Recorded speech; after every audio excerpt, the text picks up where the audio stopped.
Dobrý den, já vás tady všechny vítám a moc zdravím tady u dnešní přednášky, která se bude týkat palestinské a libanonské ženské prózy. Touto přednáškou dneska započínáme poslední den vzdělávacího cyklu Rok poté, kterou organizuje studentská iniciativa Solidarita s Palestinou Olomouc. A na začátek bych vás chtěl informovat, že celá tato přednáška, čtení i následná diskuze budou nahrávány a že z celé akce jsou pořizovány fotografie. A nyní bych tady mezi námi přivítal Danuši Čižmíkovou, která v současnosti působí na Ústavu orientalistiky Slovenské akademie věd v Bratislavě a zároveň působí také na Ústavu klasických studií Masarykovy univerzity v Brně, kde vyučuje arabskou literaturu. Ve své práci se věnuje tedy arabské současné tvorbě psané ženami, a současně taky i ekokritickým čtením současné arabské tvorby. Vedle toho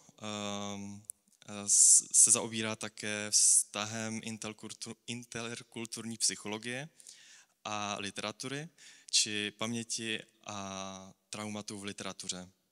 Vedle toho, vedle vědecké činnosti a pedagogické činnosti se věnuje také překladu literatury, kdy například roku 2022 v jejím překladě vyšlo slavné dílo libanonského autora Chalila Džibrána, který nese název Prorok. Roku 2022 taky vyšla její monografie, která se věnuje hledání identit v moderní libanonské ženské próze. A já už bych nyní předal slovo naší hostce. Děkuju.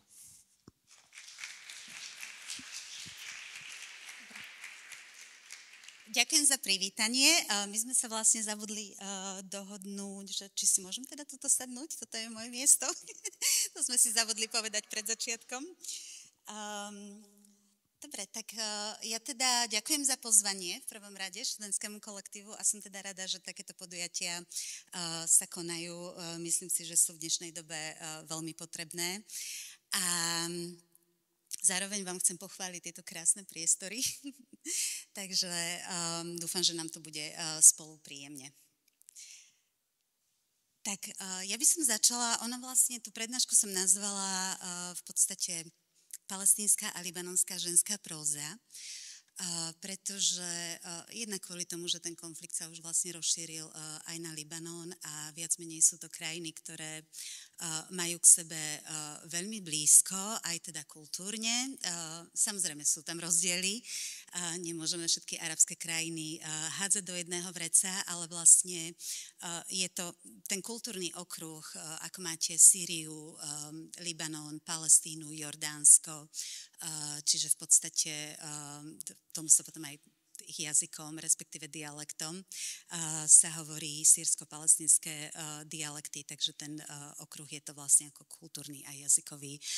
Veľmi podobný, ale teda nie úplne identický, nie sú tie krajiny identické.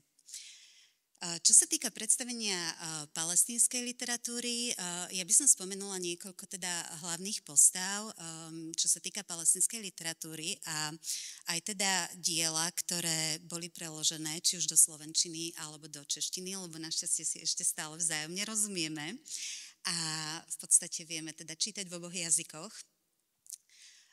Takže čo sa týka počiatkov palestínskej prózy, tak môžeme o nich hovoriť zhruba v takých 40. rokoch 20. storočia.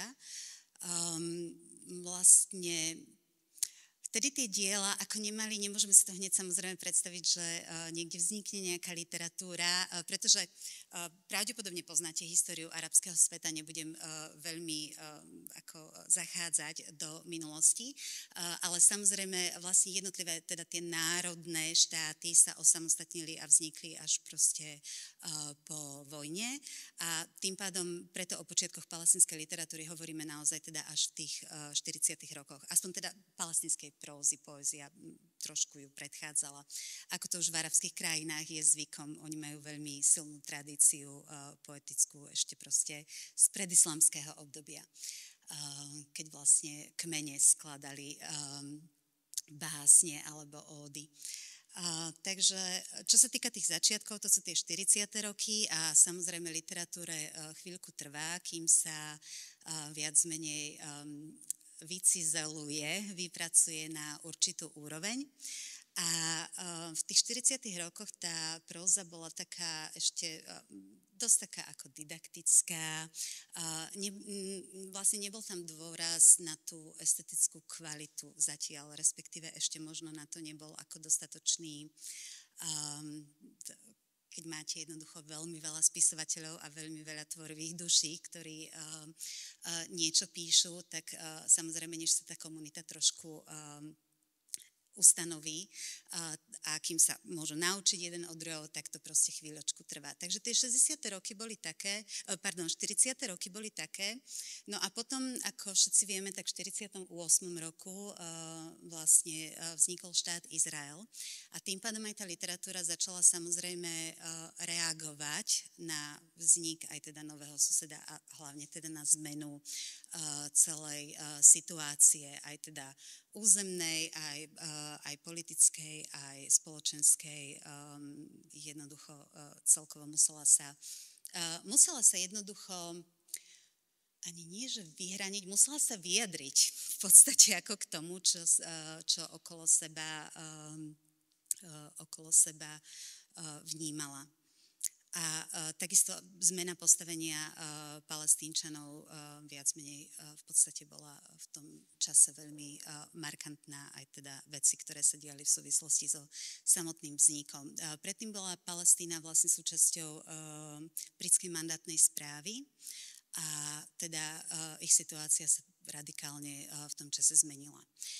Na toto nadväzuje potom tzv. Literatúra odporu, kedy zhruba teda v 60. rokoch môžeme o nej hovoriť, ktorá sa spája s jedným veľmi významným menom a tuto už môžeme teda hovoriť aj o diele, ktoré je preložené. Je to dielo jedného významného predstaviteľa vtedajšej literatúry Ghassana Kanafányho. Do češtiny je preložené dielo Muži na slnku, a myslím, že to je vydané vlastne v zbierke Muži na slnku a iné povídky. Takže sú tam ešte všelijaké poviedky ako, alebo skôr novelka Návrat do Haify je napríklad novela. A napríklad Návrat do Haify je práve o tom, ako Palestínčania, vlastne palestínsky pár bol z Haify vyhnaný, keď ju obsadzovali tesne pred skončením nie palestinského, britského mandátu, keď ju obsadzovali Izraelčania. A oni boli vyhnaní a potom vlastne v tom diele jednoducho všetko sa to zbehlo tak veľmi narýchlo, bolo to aj nebezpečné, jednoducho mesto bolo v podstate, situácia bola veľmi neprehľadná a práve z tohto dôvodu oni tam jednoducho v panike nechali syna. Ten syn mal vtedy asi 5 mesiacov a keď sa do ich príbytku, do ich bývalého teda bytu nasťahoval židovský pár, tak si toho syna vlastne osvojil. No a nebudem teda prezrádzať úplne záver, ale napríklad ako toto dielko je veľmi zaujímavé práve v tom, že oni ako biologickí rodičia sa po 20 rokoch konečne mohli teda po 67. pozrieť na vlastne na územia, kde predtým vlastne Palestínci cestovať nemohli. A tým pádom sa išli pozrieť aj späť do toho svojho domu, kde už teda našli ten židovský pár, ktorý mal relatívne veľké teda pochopenie pre ich situáciu, pretože sami v takej situácii sa nachádzali a to je inak práve krásne na Kanafáným, že on aj keď opisuje Izraelcov, vlastne izraelských občanov, tak opisoval ich naozaj s istou dávkou aj pochopenia, aj teda tej ľudskosti, vžívania sa do tej situácie. Jednoducho nevykresloval ich vyslovene ako negatívne. Čiže Ona aj vlastne tú židovku Miriam sa volá práve v tom diele a vykreslili ju teda ako niekoho, kto teda chápe aj tú situáciu biologických rodičov. A pretože ona sama prišla o brata v Poľsku. Takže preto to mala pochopenie, no už menej pochopenia javil potom syn, ktorý sa medzičasom stal vlastne členom izraelskej armády, pretože bolo mu zmenené meno a tým pádom bol vychovávaný ako bežný Izraelčan. No a potom už vám teda neprezradím záver tejto krátkočkej novely, pretože hlavné slovo má samozrejme ten syn, že či sa teda rozhodne pre adoptívnych alebo biologických rodičov. Takže to je tiež ako veľmi zaujímavé vykreslenie tej situácie. Muži na slnku je už trošku iné dielo, je to román, ktorý nie je veľmi dlhý, má možno 70 strán, alebo tak ja také knižky volám žiletky, takže to je veľmi také svižné čítanie a ten je zase skôr zameraný napríklad na ekonomickú situáciu Palestínčanov a teda migráciu za prácou a tak ďalej. No, takže to by bol Hasan Kanafány, ktorého máte možnosť si napríklad prečítať aj v češtine. Je teda hlavným predstaviteľom hnutia odporu alebo toho, čo vlastne on nazval literatúra odporu.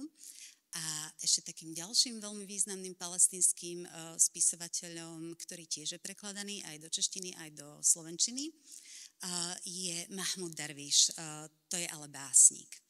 A Mahmud Darvíš je vlastne on je v podstate takým stálym členom každej palestínskej domácnosti, pretože jednak je považovaný za národného básnika Palestíny a jednak naozaj jeho diela sú také známe, mnohé boli aj zhudobnené a vlastne tie básne, myslím, a poznajú ich, ako Arabi ich naozaj poznajú naspamäť. Akože aj teda Arabi, ale predovšetkým Palestínčania, že pri akejkoľvek príležitosti to vedia len tak ako vytiahnuť z talóna a proste zarecitovať.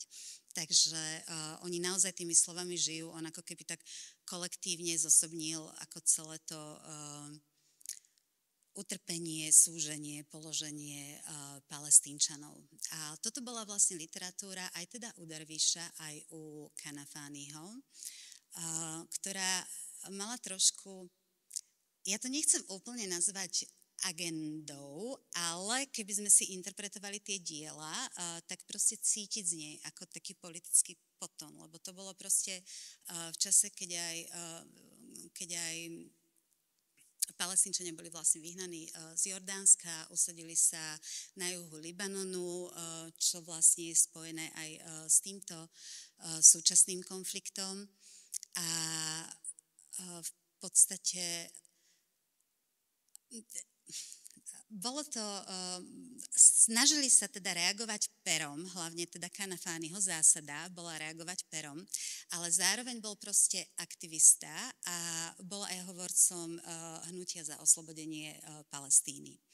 No a nakoniec aj teda zahynul vlastne nastraženou bombou v Bejrúte, takže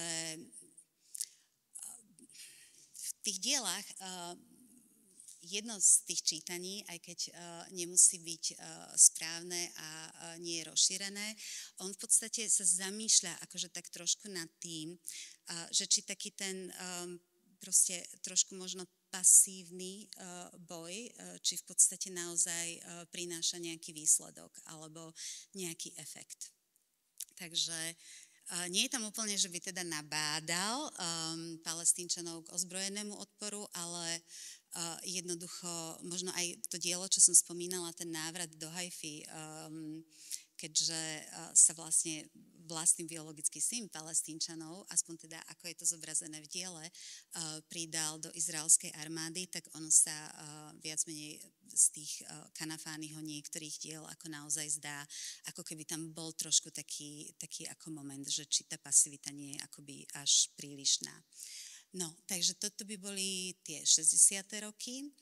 No a potom by som už prešla teda trošku k tej ženskej tvorbe a spomenula by som vám teda aspoň jednu spisovateľku, ktorá je veľmi dôležitá pre také, povedala by som, započatie literárnej tradície v Palestíne, ženskej literárnej tradície, aj keď rozhodne nebola prvá, ale dalo by sa povedať, že patrí medzi najvýznamnejšie. Je to spisovateľka, ktorá je prekladaná do mnohých svetových jazykov a volá sa Sahar Khalifa. Teraz na Slovensku vlastne pripravujeme jeden literárny časopis, v ktorom vidia aj úryvok z jej diela, ktoré sa volá Moja prvá láska. Čiže čitatelia budú mať možnosť sa trošku aspoň oboznámiť s jej dielom v slovenskom preklade, ale inak Sahar Khalifa zatiaľ teda ako preložená nebola.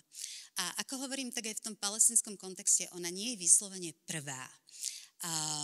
Veľmi dôležitá autorka je napríklad Samira Azam, áno, ktorá sa narodila už myslím 1927, takže začala tvoriť do literatúry, vstúpila už v tých 40. rokoch, písala najmä poviedky, ale je to autorka, ktorú vlastne aj kritici, aj prekladatelia akoby znovu objavujú až teraz, až v súčasnosti. Takže Khalifa je naozaj taká, s ktorou sa mohol celý svet oboznámiť už v priebehu toho vlastne, ako písala, ako vychádzali jednotlivé romány. Takže ona je vlastne ako taká múza možno tých palestinských ženských spisovateľiek a tej ženskej literárnej tradície. To ale neznamená, že išli úplne v jej stopách. A ja by som teraz už vlastne prešla k tej súčasnej literatúre, lebo hlavne teda tá nás zaujíma. Nie je súčasná ako úplne súčasná toto dielko, ktoré som sa rozhodla vám predstaviť, vyšlo v roku 2017 a je to román spisovateľky, ktorá sa nazýva Adania Šibli. Je to zatiaľ jej posledný román a vlastne bude sa volať ten úryvok, vlastne celé dielko sa volá Nepatrný detail. Adania sa zameriava hlavne na detaily, zameriava sa na také minucioznosti, by som povedala, niečo, čo nie je, a toto je práve rozdiel oproti tým spisovateľom, ktorí patria pod tú tzv. Literatúru odporu, oproti tým 60. rokom a tak, a možno aj preto, že to je ženská spisovateľka, čo si budeme hovoriť, ale nie, to už je ako poznámka na okraj, lebo ono v podstate táto rodová diferenciácia ako nehrá v tej literatúre až takú veľkú rolu, ako by sme jej proste radi prisudzovali. Jednoducho každý má asi aj tú mužskú, aj tú ženskú stránku, takže naozaj závisí vlastne od osobnosti a tak ďalej. Takže zhodou okolností by som skôr povedala, je to žena. A skôr by som povedala, že tá súčasná tvorba, ako tým, že oni sú už trošku v podstate aj unavení jednak z toho dlhotrvajúceho konfliktu, z tej situácie, ktorá sa proste nemení, respektíve sa len zhoršuje. Tak jednoducho to dielo je také, že sa rozhodne zameriavať na detaily. Niekde by ste, tá téma je veľmi smutná, to vám dopredu teda hovorím, ale v diele sa zameriava na nepatrné detaily a na také momenty z každodennosti, ktoré viac menej, dalo by sa povedať, že v priebehu toho románu jednoducho sa naozaj stretnete aj s krásnom. Áno, čiže nie je to vlastne iba ako nejaké nariekanie nad položením Palestínčanov, nad tou situáciou. Jednoducho ona upriamuje pozornosť na to krásno, aj keď spracúva naozaj veľmi ťažkú tému. A tá téma teda v podstate je veľmi smutná, odkazuje na jednu skutočnú udalosť, ktorá sa stala v roku 1949, čiže viac menej tesne, jednoducho zanedlho po vzniku štátu Izrael, keď izraelskí vojaci v Negevskej púšti vlastne zabili a predtým aj zneužili dievča beduínskeho pôvodu, pomerne mladé. Myslím, že táto správa bola odkrytá až nejako v roku 2003 alebo tak. Písal o tom Guardian britský a tak. Čiže aj vôbec tá udalosť, ktorá sa stala, viac menej nebola zverejnená. Jednoducho bola ako zakrytá, ako v nejakých možno armádnych archívoch a dokumentoch. A až potom izraelský denník Haaretz, myslím, že ju objavil. Takže Adania sa rozhodla vlastne o tomto napísať román, ktorý teda nazýva Nepatrný detail. A postavila ho tak, že viac menej nespracúva, takto, ono to tam nie je, to, čo sa naozaj stalo, nie je spomenuté explicitne. A iba proste nejakými trošku teda nepriamými odkazmi, ale hlavne ten román je v podstate prezentovaný tak ako spomienka na udalosť, ktorá sa stala konkrétne v tom románovom čase, ako 25 rokov proste predtým, než sa o nej dozvie hlavná hrdinka románu. A prečo sa ona upriami na ten nepatrný detail, je práve preto, že tá udalosť, ten incident sa stal presne na deň, akože od štvrťstoročie, o 25 rokov neskôr, kedy sa, teda skôr, incident sa stal skôr, ale ona sa narodila o 25 rokov akoby po incidente, ale na deň presne. Takže to je vlastne ukážka, ktorú som sa rozhodla dnes prečítať. Aj kvôli tomu, že som teda nestihla vymyslieť úplne náhradné riešenie, pretože sme ešte včera mali teda trošku takú situáciu práve s agentkou, spisovateľky, ktorá nám zatiaľ vlastne nechcela, čiže radšej by som to teda povedala takto na rovinu. Plánujeme vydanie celej knihy, ale autorka, o čom som sa dozvedela až ozaj včera v noci, súhlasila zatiaľ iba s udelením práv na knihu, akože na vydanie knihy ako celku.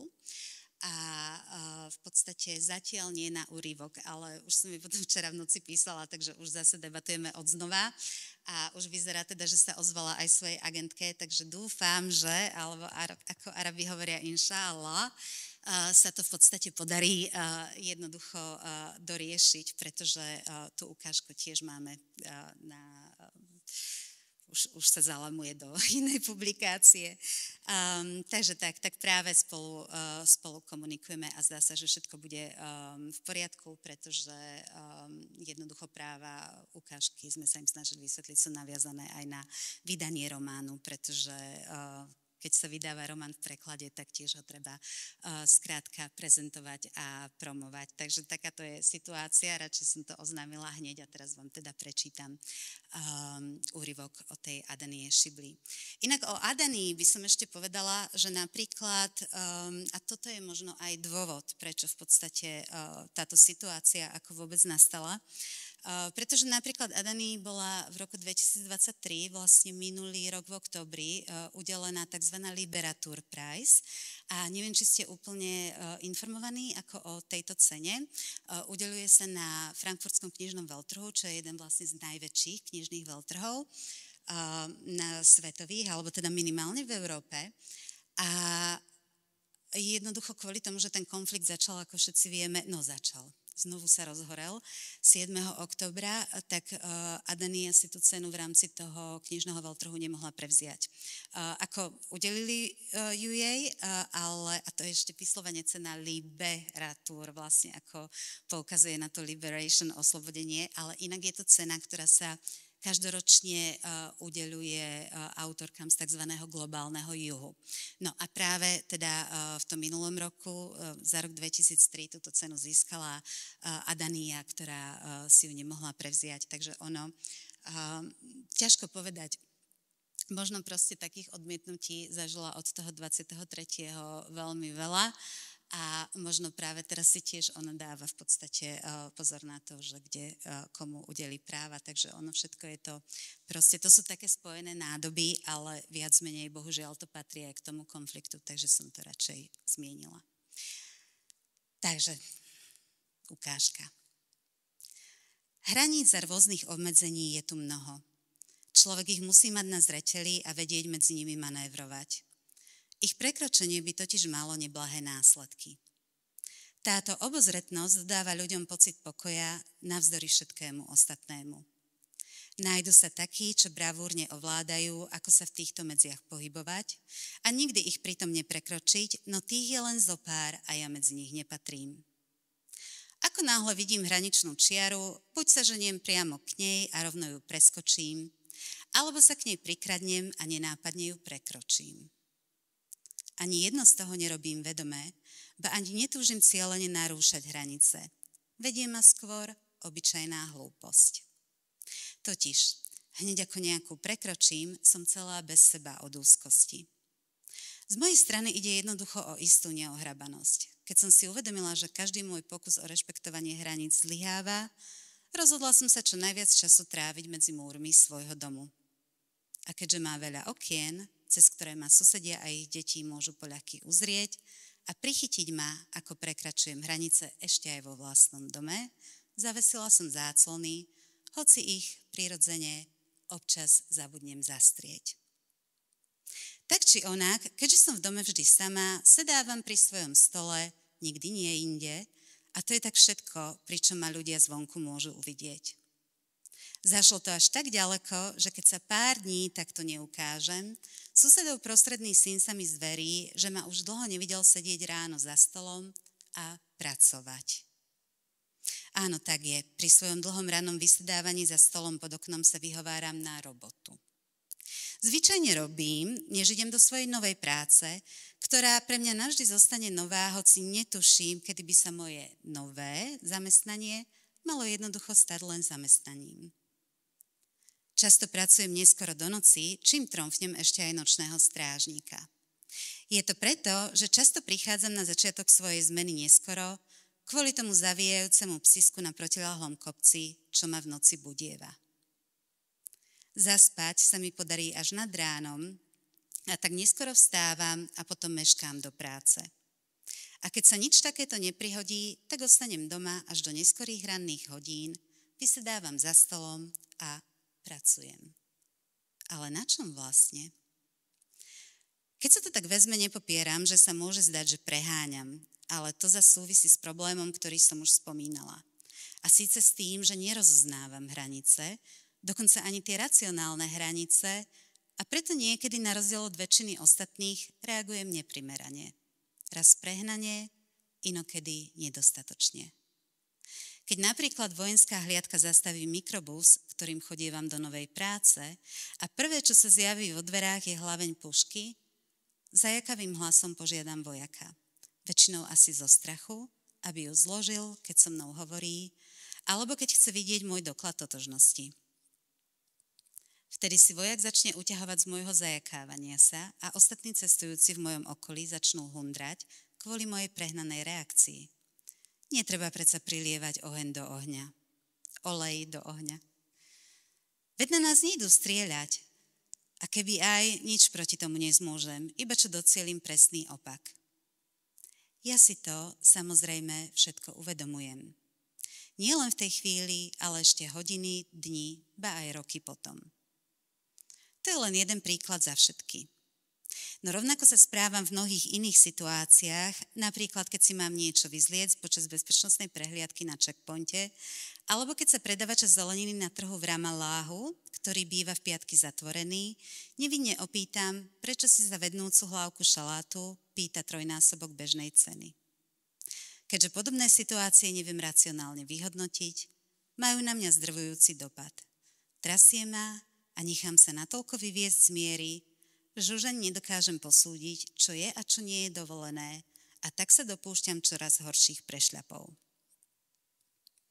No všetky moje obavy, úzkosti a vnútorný nepokoj pominú, pokiaľ sa toto prekračovanie medzi odohráva v rámci hraníc vymedzených mojou osamelosťou. Samota je voči zachádzaniu za hranice blahosklonná.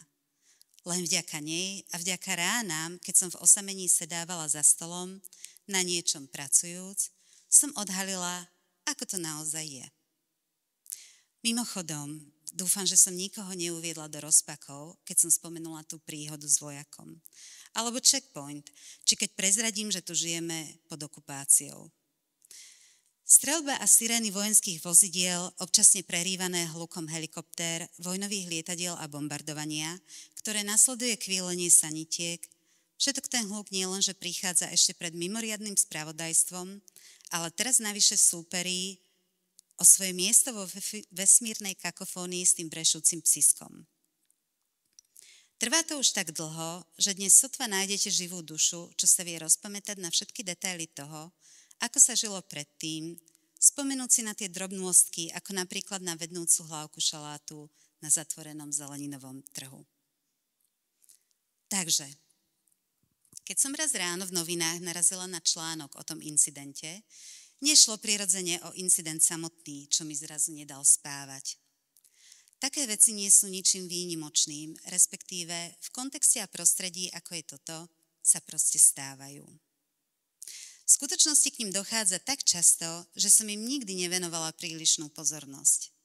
Napríklad v to upršané ráno, keď som zaspala a nemohla si posedieť za stolom pod oknom a pracovať, namiesto toho som musela ísť rovno do svojej novej práce. Keď som na svojej zastávke kúsok pred kruhovým objazdom vystúpila z mikrobusu, celá ulica bola vyľudnená a široko ďaleko neboli žiadne autá, všimla som si pred Al-Bandiho potravinami stáť armádne vozidlo. Keďže však na tom nebolo nič zvláštne, kráčala som opačným smerom ďalej do svojej novej práce. Keď som dorazila na začiatok ulice, čo vedie k našim kanceláriám, jeden okoloidúci, vlastne jediný, koho som dovtedy stretla, ma upozornil, že v celej štvrti je zákaz vychádzania a že armáda obkľúčila nejakú budovu nedaleko od nás. Ani na to mi však neprišlo nič mimoriadne a tak som pokračovala v ceste. A tam, uprostred ulice pred hlavným vchodom do budovy, v ktorej sídlia naše kancelárie, som zazerala 2 vojakov. To som sa už však poučila zo svojich predošlých prešľapov a vedela, že v takýchto situáciách musím ostať pokojná a nestratiť nervy. A tak som im zamávala a zreteľným a sebavedomým hlasom som im oznámila, že v tej budove pracujem. V tom jeden z vojakov výpadom pokľakol na pravé koleno, ľavým lakťom sa pevne oprel o druhé a hlavňou svojej pušky na mňa mieril z kľaku. V momente som uskočila a schovala sa za kmeň akácie napravo, aby jeho trnisté komnáre ma ochránili pred sprškou guliek, ktoré, ako inak, vôbec nevystrelili. A hoci v tom, čo urobil, mám na mysli to, že na mňa namieril svoju zbraň, nebol ani kúsok ľudskosti, stačilo to, aby som pochopila, o čo mu išlo, a síce, že sa do svojej novej práce musím dostať inou cestou. Až doteraz sa mi na tejto situácii nezdalo nič výnimočné alebo zvláštne. Aspoň nie natoľko, aby som sa otočila a pobrala naspäť domov. A tak som sa jednoducho prehúpla cez pár múrov a hraníc, čo od seba oddeľovali domy a budovy. Pevne verím, že preskakovanie hraníc je v takejto situácii predsa žiaduce, nemám pravdu? Takto som sa zozadu ocitla pred budovou, kde pracujem. A keďže v to ráno prišli do práce len 3 ďalší kolegovia, mohla som sa nerušene venovať svojej robote, ba čo viac, mohla som ju vykonávať dobre a sústredene, až kým mi do kancelárie nevkročil jeden z kolegov a bez môjho súhlasu neotvoril okno. Keď som zaprotestovala, utrúsil, že ak by ho nechal zatvorené, sklená výplň sa rozletí na márne kúsky. Armáda totiž varovala obyvateľov, že jednu z priľahlých budov, v ktorej sa zabarikádovali 3 mladíci, ide vyhodiť do vzduchu, a presne to sa o niekoľko minút aj stalo. Keby zabudol otvoriť v budove čo i len jedno okno, bezprostredne po výbuchu by sklo rozmetalo na všetky strany. S otvoreným oknom bolo v kancelárii na nevydržanie, pretože tlaková vlna bezprostredne po výbuchu otriasla budovou a cez okno sa vovalil dovnútra hustý kúdol prachu. Časť z neho mi navialo na papiere, ba dokonca aj na ruku, čo zvierala pero. A neostávalo mi nič iné, len prácu prerušiť. Prach totiž bytostne neznášam. A obzvlášť prach ako tento, s hrubými zrnami. Z toho škripotu, keď sa zaprášené papiere o seba trú, alebo keď po nich prejde hrot pera, mi naskakuje husia koža. Až keď som zo stola odstránila aj tú poslednú smietku prachu, mohla som sa vrátiť k papierom. Pri tomto by si niekto mohol pomyslieť, že moja oddanosť práci odzrkadľuje túžbu lipnúť na živote, či lásku k nemu, napriek všetkým snahám okupácie ho zničiť, alebo že odráža neochvejné presvedčenie, že na tejto zemi máme všetko, prečo stojí za to žiť. Nuž, nemôžem hovoriť v mene iných, no v mojom prípade ide skôr o to, že nedokážem adekvátne posúdiť situácie a netuším, čo by sa malo alebo nemalo. Jediné, čo môžem urobiť a čo nezaváňa katastrofálnymi následkami, je pracovať v kancelárii alebo vysedávať u seba doma pri stole pod obrovským oknom. Takto som naďabila aj na ten článok, kde som si všimla jeden veľmi konkrétny údaj. Zdanlivo zanedbateľný detail vzťahujúci sa k presnému dátumu incidentu, ktorý článok opisoval. K dráme s tragickým koncom došlo za ránky, presne v deň, kedy som sa o štvrťstoročie neskôr v raných hodinách narodila. Samozrejme, znie to ako čistý narcizmus, keď tvrdím, že to, čo upútalo moju pozornosť, čo ma začalo mátať, bol práve tento zanedbateľný detail, ktorý je naozaj len drobnosťou v porovnaní s tragickou podstatou toho, čo sa odohralo. Takýto druh narcizmu však môže poľahky v človeku driemať. Možno ho považovať za akýsi vrodený sklon k presvedčeniu o vlastnej jedinečnosti, k preceneniu vlastnej dôležitosti natoľko, že vlastne nemožno nemilovať svoj život so všetkým, čo k nemu prináleží. Ale keďže ja ten svoj nijak zvlášť nemilujem, ani život ako taký, a momentálne všetko, o čo sa usilujem, je zamerané len na prežitie, pochybujem, že diagnóza narcizmu by sa plne vzťahovala na môj prípad. U mňa ide o niečo iné, niečo, čo skôr súvisí s tou mojou neschopnosťou rozpoznávať hranice, ako aj racionálne a logicky posudzovať veci, čo v mnohých prípadoch vedie k tomu, že, ako sa vravieva, pre stromy nevidím les. Na prvý pohľad to zaváňa iróniou, keď niekto potom, ako bol svedkom bombardovania budovy hneď pri svojej novej práci, cíti nutkanie starať sa o prach po výbuchu, čo dosadol na pracovný stôl, a nie napríklad o 3 zabitých mladých mužov zabarikádovaných vnútri budovy. Napriek tomu sa niektorí takto pozerajú na svet. Svoj pohľad zaostria na tie najnepatrnejšie detaily ako prach na pracovnom stole, či tie stromy v lese. Pre nich je to jediný spôsob, ako sa dopracovať k pravde. Detaily sú jej absolútnym dôkazom. Koniec koncov, to isté tvrdia aj kunsthistorici. Isté, netvrdia vyslovene, že na umeleckom plátne v galérii si treba všímať stromy, no stoja si za tým, že zaostrením na tie najnepodstatnejšie detaily a nie na najvýraznejšie črty obrazu sa dá určiť, či je maľba falzifikátom, alebo či je pravá. Podľa nich sa falšovatelia obrazov sústredia na verné napodobenie výrazných detailných rysov maľby, ako napríklad zaoblenie tváre či držanie tela, a tie potom reprodukujú s minucióznou presnosťou.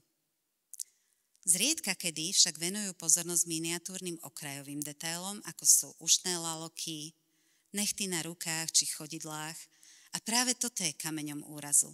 Práve preto sa im vo finále nepodarí vytvoriť dokonalú repliku originálu. Iní zas na základe navlas rovnakej myšlienky tvrdia, že skutočnosť alebo incident, ktorý na vlastné oči nikto nevidel, možno preniesť na plátno a zrekonštruovať jednoducho tak, že nám neuniknú rozličné minucióznosti, ktoré každý pokladá za nepodstatné. Poznáme to z ľudových románov a starých rozprávaní. Ako v tom príbehu, kde 3 bratia postretnú starca, ktorému sa stratila ťava, a bez zaváhania mu opíšu, ako stratené zviera vyzeralo. Bola to ťava bielej farby, na jedno oko slepá, a v sedle mala pripevnené 2 kožené vaky. Jeden plný oleja a druhý vína. To nie je možné, určite ste ju videli, vykríkol starec. Nie, nevideli, odvetili bratia. Starec im však neuveril a obvinil ich z krádeže. A tak sa všetci štyria ocitli pred súdom, kde traja bratia preukázali svoju nevinu tak, že sudcovi prezradili, ako vedeli opísať zviera, ktoré nikdy nevideli. A to len vďaka tomu, že si pozorne všímali tie najmenšie a najočividnejšie detaily. Nerovnomerné stopy kopýt v piesku, pár kvapiek oleja a vína, čo sa vyliali z nákladu, ako ťava krývala, a chumáč srsti, čo cestou stratila. Čo sa týka samotného incidentu v novinách, to, že môj záujem vyburcoval práve taký detail ako dátum, bolo azda preto, že v hlavných obrysoch naozaj nešlo o nič výnimočné, aspoň nie v porovnaní s tým, čo sa dennodenne stáva niekde, kde zúri okupácia a zabíjaniu niet konca. Vyhodenie tej budovy do vzduchu je len jedna z jej tvári, znásilnenia ďalšou. Nedochádza k ním len vo vojnách, ale aj v bežnom živote. Znásilnenia, vraždy niekedy oboje naraz. Pri takýchto správach som sa nikdy predtým obzvlášť nepristavovala. Dokonca aj keď si vezmem tento incident, kde, ako sa uvádzalo v článku, prišlo o život niekoľko ľudí, jediným dôvodom, ktorý mi nedal spávať, bol malilinký detail, ktorý sa týkal jednej z obetí. Do istej miery jediné, čím sa toto zabitie, ktoré bolo posledným dejstvom hromadného znásilnenia, vymykalo z normálu, bolo, že sa odohralo v ranných hodinách toho istého dňa, kedy som sa o celé štvrťstoročie neskôr narodila. To je celé. Okrem toho nedá sa ani úplne vylúčiť, že tieto dve udalosti spolu možno nejak súvisia. A rovnako sa nedá vylúčiť nejaká skrytá spojitosť. Niečo ako keď si vezmete napríklad rastliny. Keď vytrhnete trst trávy spolu s koreňmi a myslíte si, že ste sa ho bez zvyšku zbavili. Len aby ste sa o štvrťstoročie neskôr potkli o rovnaký druh trávy, čo presne na tom istom mieste vyrástol. Na druhej strane si uvedomujem, že môj záujem, prebudený takmer bezvýznamným detailom, ako je dátum, kedy sa tragédia odohrala, už zase predznamenáva nevyhnutné prekračovanie medzí. A tak sa deň čo deň snažím samu seba presvedčiť, že bude lepšie naň vonkoncom zabudnúť a nepodnikať žiadne neuvážené kroky. Ten dátum nemôže byť viac než obyčajná zhoda náhod. Okrem toho, niekedy sa nedá inak, než zabudnúť na minulosť, hlavne, keď za jej hrôzami prítomnosť ničom nezaostáva. Presnejšie, kým sa jedného rána na svitaní neprebudím na štekot toho psiska, ktoré v zápätí vystrieda kvílenie urputného vetra. Poponáhľam sa pozatvárať všetky okná a keď podídem k tomu veľkému pristole, vidím, ako nemilosrdne vetrisko chváta trsy tráv a ohýba stromy, ako ich konárek máše zo strany na stranu, ako sa chvejú listy, raz sem, raz tam a vietor sa s nimi zlovesne pohráva, div, že ich celé nerozkmáše. A rastlinstvo očividne nevzdoruje, prosto sa poddá svojej krehkej náture, nech si s ním vietor robí, čo len chce. Nech koketuje s lístím, presviští pomedzi konáre, preklzne skrz vetvy stromov a to všetko za rozbesneného psieho štekotu. Vietor duje a zúrivý brechot psiska sa rozlieha na všetky strany, ako by ho výchor rozmetal. A je to tu znova. Hĺčik vojakov zajme dievča, znásilnia ju a potom zabijú 25 rokov pred mojím narodením na deň presne. A tento detail, nad ktorým sa iní možno ani na chvíľku nepozastavia, ma už bude prenasledovať navždy. Navzdory sebe samej, či tomu, ako urputne sa tú spomienku snažím zahnať.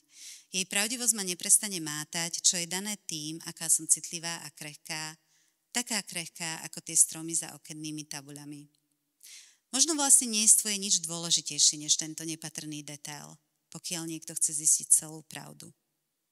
Pretože tu ten novinový článok, kde o príbehu toho dievčaťa nepadla ani zmienka, nevyjavil. Tak ja by som to asi prerušila tu. Ešte mám trošilinku pokračovanie, ale zastavila by som teda čítanie už takto ucelenie, lebo ani neviem, ako sme na tom s časom. Tak akurát. Aby sme trošku mali čas aj na diskusiu a možno vám len tak v podstate ako takú ochutnávku prečítam niečo z tej libanonskej literatúry, keďže sme sa venovali teda hlavne palestínskej.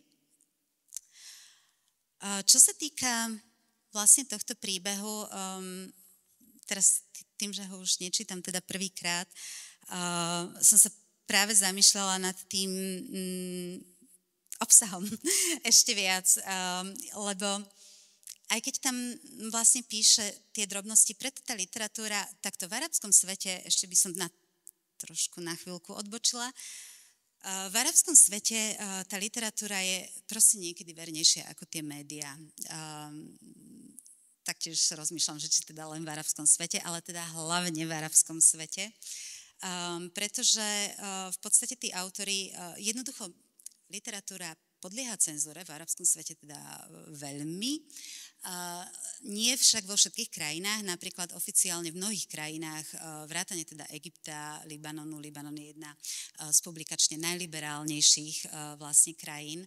V Egypte bola cenzúra zrušená, myslím, už v 70. rokoch. Aspoň taká tá predbežná. A je to väčšinou teda dané tým, že ako sa tá literatúra šíri, respektíve ako sa ten text šíri alebo nešíri a samozrejme diseminácia novín, vlastne však preto sa to volá mass media, že je to vlastne taká masovka, je oveľa väčšia a práve preto viac menej tie médiá a noviny a tak ďalej podliehajú tej cenzúre teda skôr ako tá literatúra. Čiže pre literatúru to bolo zrušené, ale aj tak vlastne existuje niečo ako dodatočná cenzúra. To znamená, že keď proste čitateľ si prečíta takéto dielo a v podstate niečo sa mu tam nepáči, koľkokrát inak aj morálneho charakteru, tak v podstate stále ten spisovateľ bohužiaľ môže skončiť za mrežami, čo sú aj ako reálne prípady. Áno, že nejaký starší pán si prečítal ukážku, to bolo konkrétne v Egypte a boli tam také tie v podstate veľmi moderné veci, ako život v Káhire vlastne môže teda pre mladú generáciu prinášať a síce boli tam nejaké intimné vzťahy, nejaké explicitnosti a tak ďalej. A jednoducho potom ten spisovateľ naozaj išiel do väzenia, ale potom na medzinárodný tlak bol prepustený, myslím, že po roku, ale pôvodne dostal 3. Kvôli tomu, že v podstate ako urazil morálku. Dotkol sa tohto. Takže to je tá dodatočná cenzúra, že aj keď vám, a to bol ešte paradox, že to dielo celé vlastne vyšlo. Ono nebolo cenzurované, vyšlo ako kniha, ale potom, a to bol ten kameň úrazu, možno preto tie úryvky, ale nechcem si samozrejme z toho robiť vôbec žarty, lebo je to veľmi vážna vec. Ten spisovateľ jednoducho potom v literárnom týždenníku, ktorý v preklade asi by sme nazvali literárny spravodaj Akhbar al-Adab v jednom veľmi významnom egyptskom literárnom časopise, teda ak nie najvýznamnejšom, publikovali ukážku z toho diela. A tým, že vlastne ten časopis jednoducho proste čítajú aj ľudia, ktorí by si možno práve nekúpili tú knihu, tak v podstate sa tomu postaršiemu pánovi z Egypta teda úplne zatočila hlava, že čo to číta. Takže keď si predstavíme vlastne ako tú slobodu publikovania, akože u nás je to zase, nevieme dokedy, ale zase je to vlastne v podstate úplne niekde inde, samozrejme. Takže tak, no na Slovensku sa už teraz trošku cenzuruje viac. Takže to je z hľadiska cenzúry. No a prejdeme na tú libanonskú literatúru, ale ešte som vlastne chcela k tej Adanii, že tá literatúra a celkovo literatúra ako taká, nie samozrejme iba jej dielo, je skrátka oveľa vernejšia a realistickejšia, proste poskytuje vernejší obraz o tej skutočnosti, než koľkokrát tie médiá. A práve preto ona, aj keď popisuje takýmto umeleckým spôsobom proste to otváranie alebo zatváranie okien, mne sa jednoducho prepája s príbehmi, ktorí mi hovorili práve palestínski priatelia a kamaráti, že jednoducho spomínali mi vtedy príbeh dieťaťa, ktorý práve v palestínskej domácnosti jednoducho je tak zvyknuté, ak ste si všimli tak v tej ukážke, lebo viem, že na prvé počutie možno to človek až tak nezaregistruje, ale práve v tej ukážke bolo veľmi zvláštne to, že ona presne sa nikdy nepozastavovala nad takými vecami, že zabitie, alebo taká vražda v novinách, alebo toto sa stalo, alebo vojaci sú na ulici, ale tentokrát sa pozastavila nad dátumom. Takže to je proste práve to, že tam je to jednoducho už súčasť každodennej reality a práve na to sa snažia tí spisovatelia poukázať a preto ona, keď rozprávala napríklad aj o tom, že ako treba otvoriť okná, aby neboli zatvorené, aby tá tlaková vlna, tak mi to pripomenulo príbeh, ktorý mi rozprával jeden kamarát o dieťati, ktoré malo asi 6 rokov a napríklad malo rybičky v akváriu. A to 6-ročné dieťa proste v Palestíne už vie, že keď je výbuch, tak treba ísť zachraňovať tie rybičky, lebo vlastne to sklo sa rozletí proste na všetky strany. A to je proste to, čo to 6-ročné dieťa jednoducho má pred sebou a na čo myslí, lebo to je to, ako vy, keď ste sa možno ako deti v podstate akože učili nepopáliť na sporáku a otiahnuť ruku, tak jednoducho tí deti toto majú v tej pamäti. Čiže potom je vlastne otázka, ako vlastne vôbec takéto skúsenosti spracovať a preto aj to, čo sa v súčasnosti, hoci ja samozrejme vôbec nechcem zabiehať akože do tej súčasnej a hlavne teda nie do tej politickej roviny toho konfliktu, hoci už len tým, že tu sme, tak asi myslím, že je zrejme, aký máme na to názor.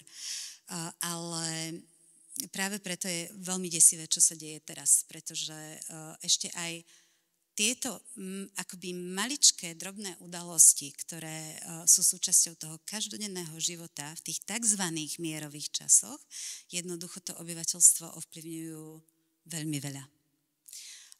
Pretože tam aj keď je mier, vy môžete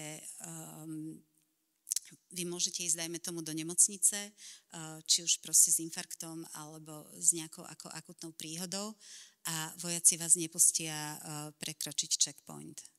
Tým vlastne aj začína tá ukážka, že hraníc a obmedzení je tu mnoho. A tým pádom medzi tie úmrtia sa nerátajú vlastne len obete vojenského konfliktu, ktorých teraz je strašne, strašne veľa. Ale proste celá tá zúfalá situácia, keď tí ľudia zomrú napríklad na tom checkpointe. A to sú všetko akože neregistrované úmrtia, aspoň neregistrované v súvislosti s tým konfliktom, stanú sa akoby proste skoro ako byproduct, ktorý sa neradí akože do konfliktu, ale skrátka do tých mierových čias. Takže takáto je tá situácia, ktorú my samozrejme proste nevidíme a preto sa ju tí spisovatelia snažia približovať. Ale ako hovorím, oni sa ju už v podstate nesnažia vyslovene na to, ako poukazovať v zmysle nejakého propagandistického smeru alebo nejaké akože agendy. Už to robia oveľa jemnejšie, aj keď teda Adania samozrejme stále spracovala tento úryvok, ale potom má diela, o ktorých by ste ani netušili, že sa odohrávajú v Palestíne alebo niekde na západnom brehu. Tam patrí napríklad jej novela Dotyk, v podstate, ktorý opisuje nemenné 6-ročné dievčatko, ako vlastne vníma všetkými zmyslami okolo seba, svojimi zmyslami vníma tú realitu okolo seba. A vlastne prvá kapitola sa volá Farby, druhá sa volá Pohyb, tretia sa volá Ticho.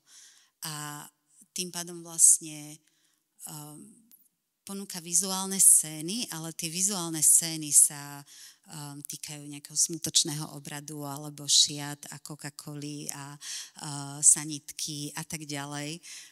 Jednoducho nie je tam explicitne ani ukázaná vyslovene akože tá palestínska realita alebo realita, ktorú by ste mohli priradiť ako palestínsku.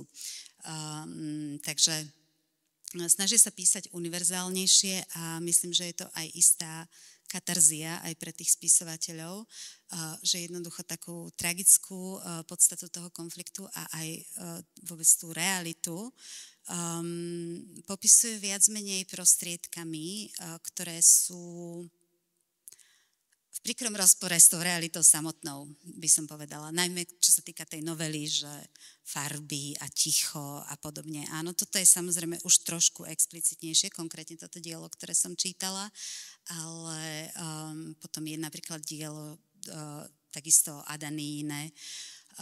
Všetci sme príliš vzdialení láske. Takže nie je to, jednoducho nepopisuje to takým istým spôsobom, ako napríklad ten spomínaný Kanafány, Hasan Kanafány a tak ďalej. Takže to je, čo sa týka palestínskych spisovateľov, spisovateľiek skôr. A ja by som asi otvorila možno priestor na diskusiu teraz, tým, že sa nám v podstate blíži vypršanie času a možno vám z tej libanonskej literatúry tiež niečo prečítam, ale to už bude úplne kratučké, lebo to sú kratučké také prskavky, také ako ukážky, ktoré vlastne iba ilustrujú tú monografiu. Ale tiež tá monografia sa vlastne týka, ona je nazvaná Hľadanie identít v modernej libanonskej ženskej próze, ale takisto sa samozrejme týka aj v podstate Palestíny a hlavne reflektovaniu umeleckému libanonskej občianskej vojny, ktorá trvala od roku 1975 až do roku 1990, čiže dlhotrvajúci 15 rokov trvajúci konflikt. A ja som v tej knižke vlastne skúmala, ako sa tie ženské autorky, ktoré písali počas toho konfliktu, ako sa tá tvorba vlastne líši. Vybrala som si diela, kde je časový odstup 20 rokov. Jedno, ktoré vzniklo počas toho konfliktu a druhé, ktoré vyšlo v roku 2002.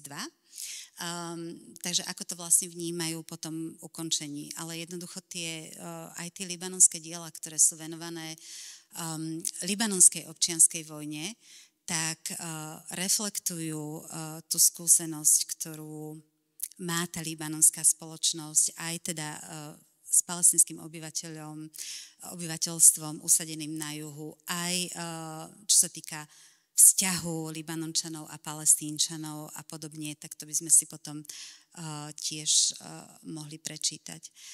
A hlavne je to spoločnosť, ktorá je teda veľmi smutné, čo sa deje aj teraz, lebo libanonská spoločnosť vlastne si veľmi dobre uvedomuje, keď sa jednoducho naruší, lebo takto, Libanon je krajina, čo možno nehovorím nič nové, možno to viete, je tam veľmi veľa denominácií, ako čo sa týka spoločností, komunít, náboženských komunít, etnicít a tak ďalej. A myslím, že niekde som dokonca čítala, že je proste viac než 19, sú tam jednoducho šíti, suniti, maronická cirkev, v podstate, čo sú kresťania, takže kresťania, drúzi a tak ďalej. Jednoducho tá rovnováha v tej spoločnosti je taká krehučká, že hovorím, Libanončania samotní sú veľmi proste vedomí, čo sa môže stať, keď sa tá rovnováha vlastne naruší ešte takto nejako vlastne aj zvonku. Takže tak.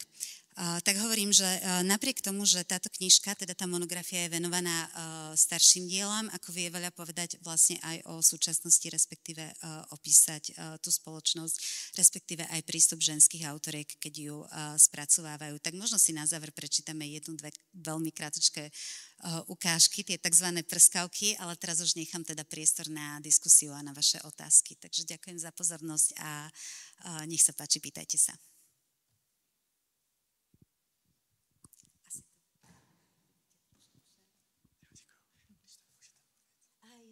Aha, dobre. A myslím, že mňa aj tak počuť, ja mám taký učiteľský hlas. Tak moc děkujeme za přednášku i za čtení a nyní tedy otevíráme prostor pro vás, pro publikum a pro případné otázky nebo podněty k diskuzi.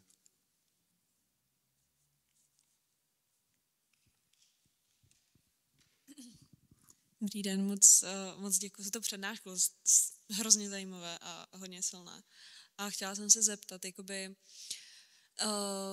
jak jste mluvila o nějaké jakoby politické rovině, to třeba jako cenzury, nebo toho, jakoby, jak se publikuje prostě v těch arabských zemích, tak třeba jak to jako v kontextu jakoby té jejich ženské identity, jakoby jestli je to pro ně nějaká jako překážka v tom jako publikovat, nebo jakoby jak se třeba ty společnosti jakoby staví k tomu, že tam ty ženy jako píšou a vlastně se takhle jako...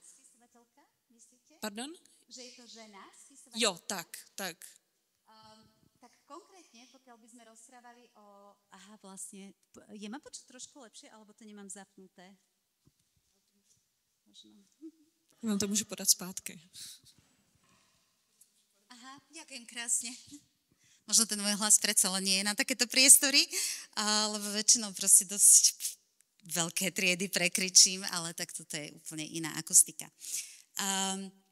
Takto, keby sme sa rozprávali konkrétne, ja najskôr poviem konkrétne, čo sa týka Adanie, lebo tam má na to ešte tiež taký svojský postoj a potom, čo sa týka ako spisovateľiek ako takých. Čo sa týka Adanie, tak tá vlastne ani, ona sa nestotožňuje proste s tým, že by sa jej tvorba mala vnímať ako tvorba akože ženy. To neznamená, že sa nestotožňuje proste s tým, že je žena, ale ona vyslovene chce, aby ju proste vnímali, to na základe jednej našej veľmi starej e-mailovej komunikácie, ona jednoducho chce, aby ju proste vnímali ako autorku píšucu po arabsky. Čiže pre ňu vlastne ako keby taká tá primárna identita je tá jazyková. Jednoducho, aby ju vlastne vnímali cez jazyk. Nie cez to, že je tá literatúra, dokonca ani nie cez národnosť. Čiže ona nechce byť proste reflektovaná, lebo tieto kategórie, takto, zase povedzme si úprimne, že ich potrebujeme aj ako literárni kritici a literárne kritičky, alebo literárni vedci, literárne vedkyne. Jednoducho veci sa kategorizujú, aby sa proste dali nejak opísať a aby sa v podstate dali jednoducho aj identifikovať vzťahy medzi nimi. Ale zároveň musím teda za Adaniu vlastne povedať, že ona sa s týmto prístupom nestotožňuje a chce byť vnímaná primárne cez jazyk. Čiže ani nie cez tú palestínsku národnosť, inak je dosť možné, že aj toto sa zmenilo. Áno, lebo ono v podstate toto sa tiež ako vyvíja, tieto postoje, pretože toto bola možno komunikácia z roku, rozmýšľam, jedno jej dielo sme publikovali v ukážkach, v roku 2014, čiže presne pred 10 rokmi. Takže zhruba počas publikovania vlastne toho diela mi vtedy v e-maili vlastne napísala toto, že teda chce byť vnímaná iba ako arabská autorka. Ale nie ani ako arabská, ako v zmysle nejakej panarabskej identity, ale čisto v zmysle jazykovej identity. Takže to je, čo sa týka Adanie. A čo sa týka ženských spisovateľiek ako takých, tak nepovedala by som, že by čelili ako väčšej cenzúre, lebo proste ono už v podstate tá spoločnosť je akoby zvyknutá na ženské spisovateľky, koniec koncov už sú ženské spisovateľky, aj teda nie, že by dovtedy neboli, áno, ale jednoducho už sú známe, aj spisovateľky dokonca aj prekladané, či už je to v Saudskej Arábii, áno, vlastne v krajinách, ktoré akože sú známe teda ešte väčšou takou represiou, by som povedala, voči ženám. Takže a takisto kuvajtské autorky a tak ďalej. Ale čo sa týka napríklad ako ozaj takých sídiel, čo sa týka tvorby, literárnej tvorby z dlhou históriou, ako napríklad Egypt, Libanon a tak ďalej, tak tam vlastne ženské spisovateľky nečelia väčšej cenzúre, ako dajme tomu mužskí autori. Ale je pravda, že napríklad konkrétne v Libanone tiež ten priestor sa im otvoril paradoxne práve s tou libanonskou občianskou vojnou. Pretože v 75., keď tí mužskí autori a vôbec muži ako takí boli na fronte, tak jednoducho tá verejná sféra, ten verejný priestor sa proste otvoril ženám. A oni začali publikovať, ale začali publikovať a písať o svojej vlastnej skúsenosti, ktorú by sme možno tiež, keď teda píšeme o nich, tak by sme ju nazvali ako špecificky ženská skúsenosť, ale v podstate ona je špecificky ženská skrátka v tom, že popisovali to, čo zaujímalo ich. To znamená, že nehovorili o fronte, nehovorili o tej vlastne to, čo v tomto kontexte by bolo vnímané ako periféria, alebo vlastne front bol ako keby periféria a to centrum bolo proste práve to, že tie ženy museli ostať doma, starať sa o deti a rozmýšľať nad otázkami typu vonku zúri vojna, v podstate a ja potrebujem dieťa poslať kúpiť jahody, kde si pri ceste. Takže vlastne písali o tom a tým pádom viac akoby popisovali tú každodennosť a tie každodenné vlastne ako výzvy. Takže ten priestor sa im otvoril práve konkrétne vďaka tej vojne a potom už tam oni už sú plnohodnotne etablované vlastne v Libanone, že nikto teda nerozlišuje vyslovene, či to je proste mužský autor alebo ženská autorka a tak ďalej. No, takže to boli, skôr, čo sa týka tých začiatkov, ako toho vstupu do literatúry, samozrejme to si ženy museli vybojovávať, no. Tak to bolo aj v Egypte, aj v iných arabských krajinách a konec koncov, len keď si spomenieme na Virginiu Woolfovú a podobne, tak to bolo proste aj v západných literatúrach, takže ono ten proces je vlastne možno trošku akoby oneskorený, ale v zásade dosť podobný.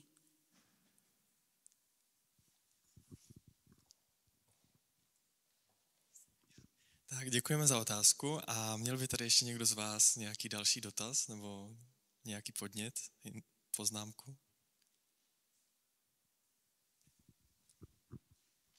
Jo, já taky hrozně moc děkuju. A první mám takovou trošičku agitační, že vlastně jako ta literární tvorba je tak strašně silná a vlastně tak bych jenom chtěla nabadat třeba jakoby tady studentstvo, aby třeba navrhovali ty knihy do knihoven, aby byly přístupný vlastně, protože třeba v Brně jsou doslova 2 knihy arabské a je to zoufalý, takže jakoby jenom je navrhovat do těch knihoven a fakt je číst a fakt jako je to způsob, jak předávat tu zkušenost. Tím jakoby dneska tady bude vlastně to, jestli nám říct, ať je to příběh, tak je to vlastně fakt způsob, jak nejlépe předávat tu zkušenost za mě. A nějaká ta otázka vlastně ještě jde potom vlastně ta míra vlastně té destrukce v Gaze je obrovská, vlastně tam nejsou univerzity, je strašně moc vlastně mrtvých, jak jako i akademiků, literátů, literátek, tak i spisovatelstva. Vím, jakou kauzu vlastně způsobila to zabití Rifáta al-Harira, tak mě vlastně zajímalo, jaká je jako reakce nějaké toho světového společenství vlastně, jak třeba právě v těch cenách, nebo i jestli je nějaká jako solidarita právě v tom jako movement mezi spisovatelstvem, nebo jak tohle to vlastně vypadá. Díky. Ďakujem. Ďakujem teda za otázku a teda aj za agitáciu, no ono v podstate to je samozrejme širšia záležitosť, lebo treba, aby sa aj knižky teda prekladali, takže do toho sú samozrejme zainteresovaní aj vydavatelia, prekladatelia a tak ďalej, pretože ono aj tie knižky, ktoré možno v podstate by sme chceli mať v knižnici, vyšli niekedy možno v 70. 80. rokoch, keď jednoducho ako štát v podstate podporoval kultúru, trošku viac, než to je teraz. A hlavne teda ako proste takéto diela, ktoré v podstate boli ako súčasťou svetovej literatúry. To je jednoducho, to nebola nejaká menšinová literatúra, pretože to sú naozaj ako vyslovene svetoví spisovatelia, konkrétne napríklad, keby som spomenula toho Kanafányho. Takže to je teda tá agitačka. S tým treba samozrejme niečo robiť, lebo ono inak aj palestínske a izraelské autory sa čítajú navzájom. Akože vyslovene vychádzajú knihy, kde vlastne aj palestínski a izraelskí autory v podstate komunikujú navzájom. Volá sa to teda konverzácia s palestínskymi a izraelskými autormi a ponúkajú vlastne svoju reflexiu vlastne na ten konflikt a viac menej, keby som mala tak akože hovoriť, nehovorím teda úplne za všetkých spisovateľov, ale dajme tomu za tých, ktorí boli prezentovaní konkrétne v tej knižke, v tej konverzácii medzi významnými izraelskými a palestinskými literátmi, tak obaja vlastne, obe tie strany prišli k rovnakému záveru, že majú jednak veľmi veľa spoločného, či už proste akože z tej kreativity, umeleckej činnosti a tak ďalej, ale aj vôbec v podstate toho ľudského. A zároveň, že vždy treba poznať vlastne tú druhú stranu, s ktorou chce človek komunikovať alebo vyjednávať. Len to je to, že v dnešnej dobe sa až toľko nekomunikuje a až toľko nevyjednáva. Takže, alebo to robia proste ľudia, ktorí zrovna teda nie sú zo spisovateľskej komunity. Takže sú tam všelijaké záujmy, ale teda nechcela by som veľmi do tohto zachádzať. Keď sa pýtate na tú podporu, takúto vzájomnú, tak napríklad konkrétne na tom frankfurtskom knižnom veľtrhu, keď Adani v podstate teda odmietli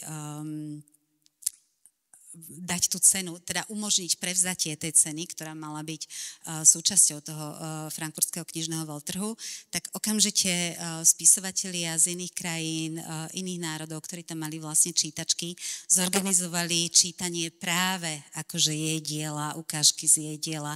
Takže to boli také vlastne solidárne čítačky, čiže Adania tam mala, nedajme tomu jednu prezentáciu svojho diela, ktoré by bolo spojené s prevzatím tej ceny, ale mala jednoducho ich viac, pretože rôzne ako spisovateľské komunity, autorské kolektívy sa rozhodli jednoducho zaradiť aj jej dielo v rámci práve toho veľtrhu.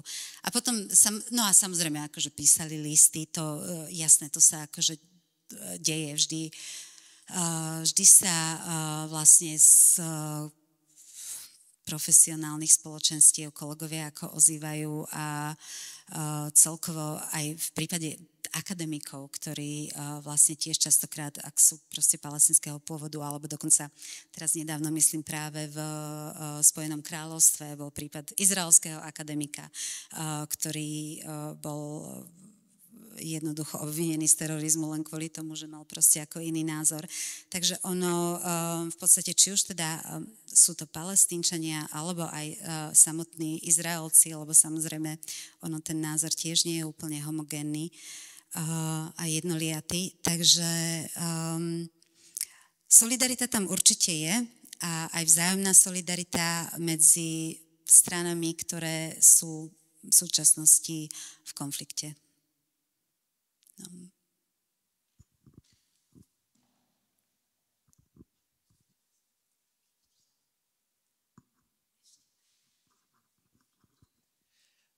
Tak děkujeme za otázku a byl by tady ještě prostor pro jednu otázku další, kdyby někdo z vás z publika chtěl.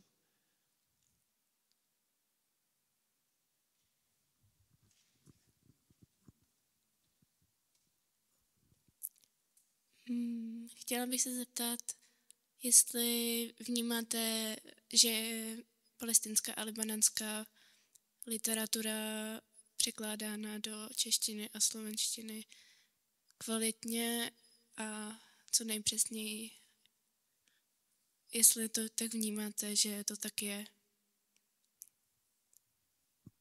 Palestinská a arabská? Alebo som prepačila asi to druhé. Dobre, tak ja si iba upresním otázku, že bola zameraná na kvalitu prekladu, či sa prekladá kvalitne. Áno, ja si myslím, že áno, aspoň to, čo som teda mala možnosť čítať. Ono hlavne tie preklady, ktoré boli vyslovene vypracovávané v 70., 80. rokoch. Tie staršie preklady to boli viac menej profesori z Univerzity Karlovy alebo teda profesori vlastne teda z Bratislavy, z Akadémie vied, bol to profesor Drozdík, pán profesor Paulíny, ktorí prekladali, čo sa týka slovenčiny a vlastne profesori z Pražskej fakulty, takisto pán Kropáček a Petráček a mnoho mnoho ďalších profesorov. Možno teda nie mnoho, ale teda na to ako veľmi málo prekladateľov z arabčiny bolo potom v tých neskorších generáciách, tak toto bola veľmi silná generácia a prekladali veľmi kvalitne, veľmi krásne a hlavne oni robili veľmi zložitú, náročnú a veľmi záslužnú prácu, najmä v tom, že to boli proste machry na arabčinu ako jazyk. A oni skrátka naozaj prekladali proste diela, ktoré patria do tej klasickej arabskej literatúry.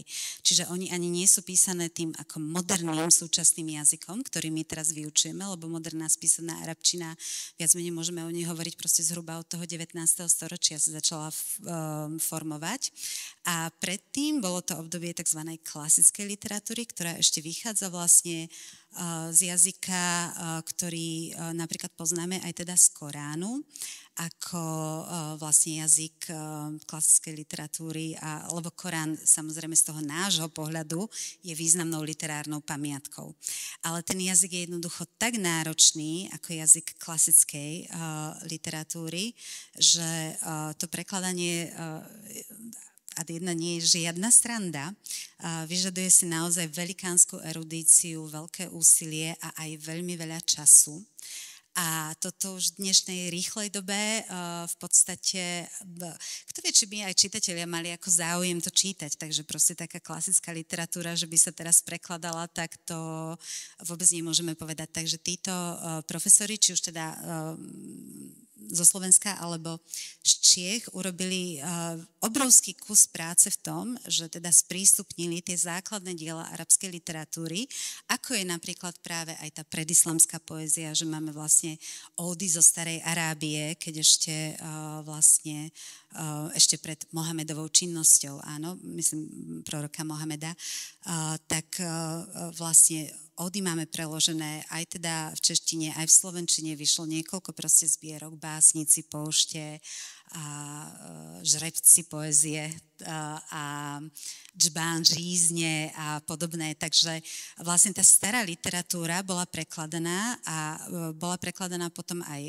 stredoveká literatúra arabská a takisto veľmi záslužné dielo urobil profesor, ešte som zabudla vlastne spomenúť, profesor Tauer a profesor Paulini, ktorí preložili 1001 noc napríklad ako veľmi dôležitú pamiatku arabskej literatúry. Preložili, vlastne profesor Paulini ju preložil do slovenského jazyka a profesor Tauer do češtiny.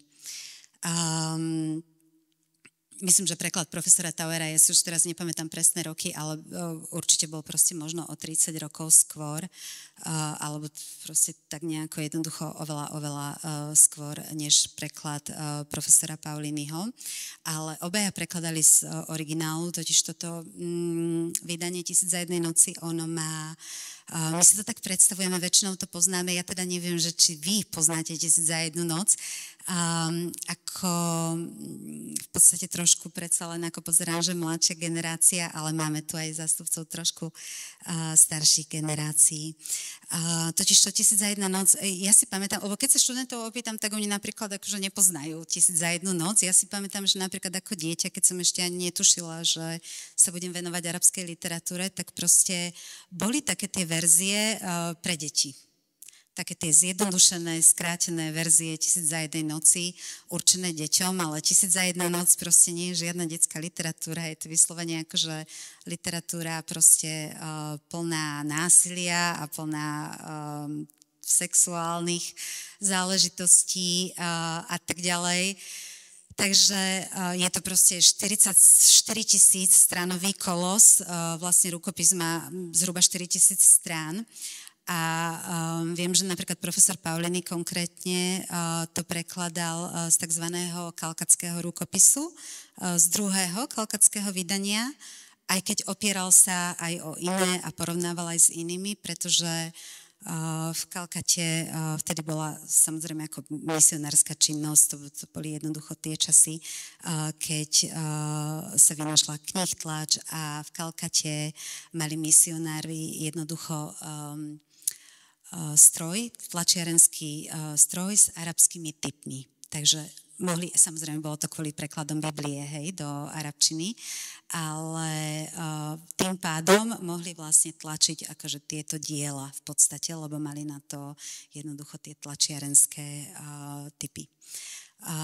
Takže oni vydali vlastne, ako teda vytlačili ten rukopis Tisíc a jednej noci a v podstate z týchto úplne pôvodných rukopisov sa prekladalo. Takže to je veľmi záslužná práca a profesorovi Paulinimu, ktorý nás bohužiaľ opustil pred 2 alebo 3 rokmi, tak